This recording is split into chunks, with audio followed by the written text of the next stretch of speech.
Hi everyone, this is आकाश उलमुले। आप सभी का स्वागत है learn next nursing YouTube channel पे। दोस्तों, आपको बताने का यहाँ पे जो वीडियो लेके आया हूँ वो बहुत इंपॉर्टेंट वीडियो है, ओके, जो कि नॉर्सेट 9 से है। आई होप सो अभी सिर्फ 20 या 22 दिन बचे हैं नॉर्सेट 9 के एग्ज़ाम के लिए, और नॉर्सेट 9 में इस बार बहुत बड़ी वैकेंसी है। 3700 के आसपास वैकेंसी है।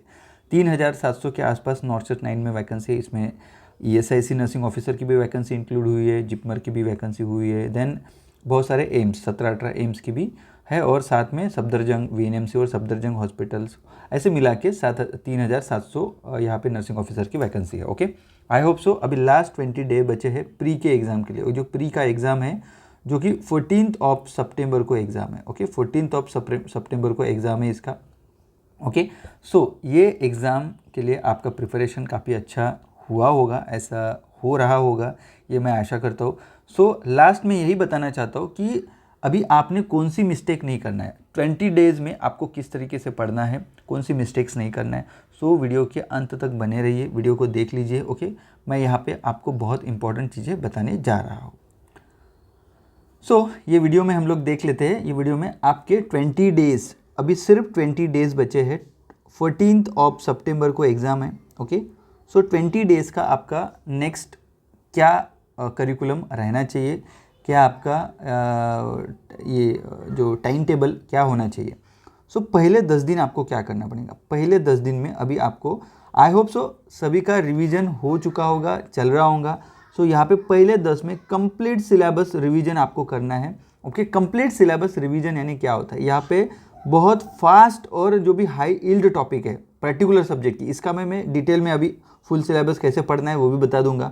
ओके, और उसके बाद के जो नेक्स्ट 7 डेज है, यहाँ पे इंटेंसिव MCQ प्रैक्टिस यानी मैक्सिमम। ओके, नेक्स्ट 7 डेज आपको सिर्फ एंड सिर्फ MCQ प्रैक्टिस करना है, और ये MCQ पूरे सब्जेक्ट वाइज मॉक टेस्ट सब कुछ पढ़ना है। और लास्ट के 3 दिन आपको क्या पढ़ना है, स्मार्ट रिवीजन ऑफ नोट्स, जो भी आपने नोट्स बनाते हुए जो मिस्टेक्स बुक्स आपने बनाया होगा। ओके, एंड कुछ इंपॉर्टेंट फैक्ट्स होते हैं एम्स से रिलेटेड, जो एग्जाम से रिलेटेड, वो आपको पढ़ना है। तो इस तरीके से आपको 20 दिन का ये प्रोग्राम आपको सेट करना है। तो इसमें पहले 10 के लिए फुल रैपिड रिवीजन कैसे करना है, फुल सिलेबस का रैपिड रिवीजन पहले 10 दिन। आपको सबसे पहले तो आपका सब्जेक्ट डिवाइड करना पड़ेगा। पहले 1 से 2 दिन में fundamental of nursing and nursing procedures पूरे आपको पढ़ लेना है। देन डे 3 में मेडिकल सर्जिकल नर्सिंग का पार्ट 1 में इसका cardio, respiratory, renal and GI ये पढ़ना है आपको।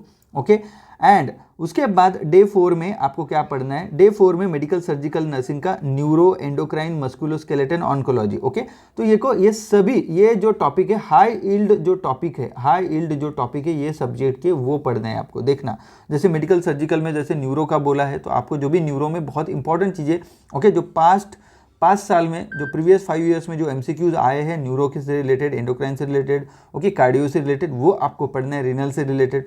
डे 5 में आपको OBGY, गायनेकोलॉजी एंड न्यूनेटोलॉजी क्लियर करना है आपको। एंड डे 6 में आपको पीडियाट्रिक्स, ग्रोथ एंड डेवलपमेंट आपको पढ़ना है। एंड डे 7 में आपको लेना है साइकेट्रिक नर्सिंग, और साइकेट्रिक नर्सिंग के जो हाई इल्ड टॉपिक है जैसे कि ECT है, ड्रग्स है, देन उसके बाद कुछ डिसऑर्डर्स है एंड थेरेपीज है, वो पढ़ना है।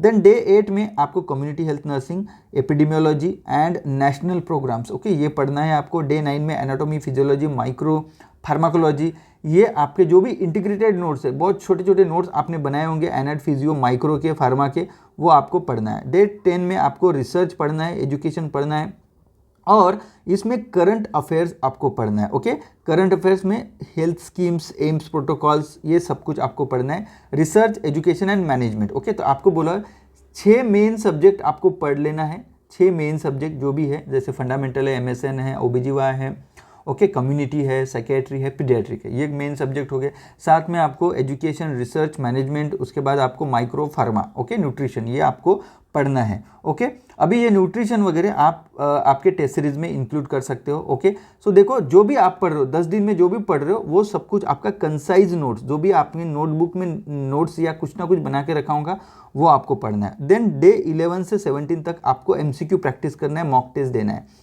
ठीक है, यहाँ पे आपको डेली रूटीन बनाना है। ओके, डेली रूटीन कैसे बनाना है, पहले 3 से 4 घंटा आपको क्या करना है, सब्जेक्ट वाइज MCQ सॉल्व करना है। देन उसके 2 घंटे आपको फुल लेंथ मॉक टेस्ट आपको देना है अल्टरनेट डेज में। देखो आपकी इच्छा अल्टरनेट देना है या डेली भी कर सकते हो। पहले मॉर्निंग आवर्स में आपने सब्जेक्ट वाइज टेस्ट करो, दोपहर में आपको 2 घंटा फुल लेंथ मॉक टेस्ट जो भी 100 MCQs का जो एम्स के पैटर्न के हिसाब से रहती है वो टेस्ट दे दो। कहीं से आपने टेस्ट सीरीज लेके रखिए। सो कम से कम डे में 2 to 3 जो बड़ी वाली जो फुल मॉक टेस्ट है वो आपने सॉल्व करना है। उसके बाद रात को 2 घंटे में क्या करना है, मिस्टेक एनालिसिस करना है और अपने वीक पॉइंट में रिवीजन करना है। ओके ठीक है, मिस्टेक एनालिसिस यानी जो भी आपने टेस्ट सीरीज किया, देखो revise explanation of wrong answer, that is very important. Okay क्या है, जस्ट स्कोरिंग इंपॉर्टेंट नहीं है या मुझे 100 में से अगर 90 मार्क्स मिला तो आई एम वेरी हैप्पी, ऐसा नहीं है। यू हैव टू, ये 10 MCQ आपके रॉन्ग क्यों है इसका जो एक्सप्लेनेशन है आपने रीड करने को है ना। So we have to revise the explanation, wrong answers का एक्सप्लेनेशन आपको रीड करना है। ओके आपके जो वीक टॉपिक है उसको आपको रिवाइज करना है। ठीक है, उसके बाद डे 18 एंड 20 में आपको क्या करना है, डे 18 एंड 20 में 3 दिन में फाइनल स्मार्ट रिवीजन आपको करना है। जैसे डे 18 में आपको हाई यील्ड नर्सिंग नोट्स जो भी आपने बनाए, disease, drug names, antidotes, okay scoring, scales, lab values, syndromes, okay ये सब पढ़ना है। डे 19 में आपको कम्युनिटी रिवाइज करना है, OBGY, paediatric, important facts, government schemes पूरे पढ़ लेना है। ठीक है, उसके बाद डे 20 में आपको न्यूमोनिक्स जो आपने बनाए होंगे वो पढ़ना है, आपके डायग्राम्स पढ़ना है और आपकी जो मिस्टेक्स बुक है आपने जो बनाया है एक बार रिवाइज करना है डे 20 में। Okay that is very important. Okay then उसके बाद आपको सक्सेस टिप्स क्या है, सक्सेस टिप्स में आपको यहाँ पे पता रहना चाहिए कि भाई लास्ट 5 ईयर्स के नॉर्सेट के पेपर आपने कम से कम 2 से 3 बार, ओके लास्ट 20 डेज में आपको बता रहा हूँ, कम से कम लास्ट 20 डेज या पहले से अपने कर रहे हो तो लास्ट 5 ईयर्स के नॉर्सेट के जो पेपर्स है वो कम से कम आपने 2 से 3 बार आपने चेक करना है। लास्ट 5 ईयर्स के पेपर बहुत इंपॉर्टेंट, क्योंकि देखो मैं अभी भी बोलता हूँ 60% आपका नॉर्सेट का पेपर ये PYQ से आता है। PYQ से हो सकता है डायरेक्ट MCQ न आए लेकिन उससे रिलेटेड MCQ पक्का आपको देखने को यहाँ पे मिलेगा। ठीक है, उसके बाद आपको रिवाइज वैल्यूज देखते रहने पड़ेंगे, जो लैब वैल्यूज रहते हैं, ड्रग एंटीडोट्स है, साइकेट्रिक के टर्म्स इंपॉर्टेंट्स हैं। देन उसके बाद स्कोरिंग जैसे अबगार है, GCS है, MMSC है, MSc है, ब्राडन स्कोर है, ओके बहुत सारे जो स्कोर्स है, स्ट्रोक का स्कोर है, सब कुछ स्कोर्स आपको ये रिवाइज करते रहना पड़ेगा। एंड लास्ट में दैट इज वेरी इंपॉर्टेंट, जैसे एम्स एंड सेंट्रलाइज इंस्टीट्यूट के जो इन्फेक्शन कंट्रोल बंडल्स जो रहते हैं ना, कॉटी वगैरह, देन सेप्सिस के जो बंडल्स है वो आपको पढ़ना पड़ेगा, कंसेंट पढ़ने हैं, ओके नर्सिंग रिस्पॉन्सिबिलिटीज पढ़ना है। तो इस तरीके से आप अगर प्रिपरेशन करोगे, स्मार्ट प्रिपरेशन करोगे तो वेरी इंपॉर्टेंट, देखो आपका अच्छा खासा स्कोर करने का आपको होगा। देखो मैं आपको प्री कोई भी हालत में आगे जाना है, प्री आपको कैसे भी पार करना है, प्री करोगे तो ही आपको, जैसे मेंस में चले जाओगे, मेंस में ही आपको झंडे गाड़ने हैं, लेकिन देखो प्री अगर आप क्वालिफाई नहीं कर पाओगे तो मेंस में आप जा ही नहीं पाओगे, आप झंडे गाड़ ही नहीं पाओगे। तो आपको क्या करना पड़ेगा, वेरी इंपॉर्टेंट, यहाँ पे प्री आपने कोई भी हालत में कैसे भी करके निकलना है। ध्यान में रखना, प्री को क्लियर करने का एक ही फंडा है, मैक्सिमम यहाँ पे रॉन्ग आंसर कम करना है। ओके अगर आपको 100 MCQ आ रहे, इसमें से 60 MCQ ही आपको आ रहे तो भाई 60 ही छुड़ाओ, 50 आ रहे तो 50 ही छुड़ाओ। Okay that is very important. Okay तो मैक्सिमम 60 तो आपको करके आना है या 50 से 60 के बीच में करके आना है आपको। ओके देखो जितना ज़्यादा आपका रॉन्ग होगा उतना आपका परसेंटाइल आपका डिक्रीज हो जाएगा। इसके बारे में हम लोग एक एग्जाम के 2 या 3 दिन पहले डेफिनेटली आपको प्री का पेपर कैसे छुड़ाना है वो आपको बता दूंगा। ओके अब देखो आपको मॉक टेस्ट कितने छुड़ाने, 20 डेज में मॉक टेस्ट कम से कम आपको 20 to 25 आपको मॉक टेस्ट छुड़ाने हैं। ओके ये पूरे 100 मार्क्स के पेपर रहेंगे। Okay but subject wise test ये डेली के सॉल्व करना है, आपको ध्यान में रखना, डेली रूटीन करना। ओके डेली रूटीन करना और रात को सोने के पहले जो भी आपने टेस्ट सीरीज में गलतियां की वो आपको क्या करना है,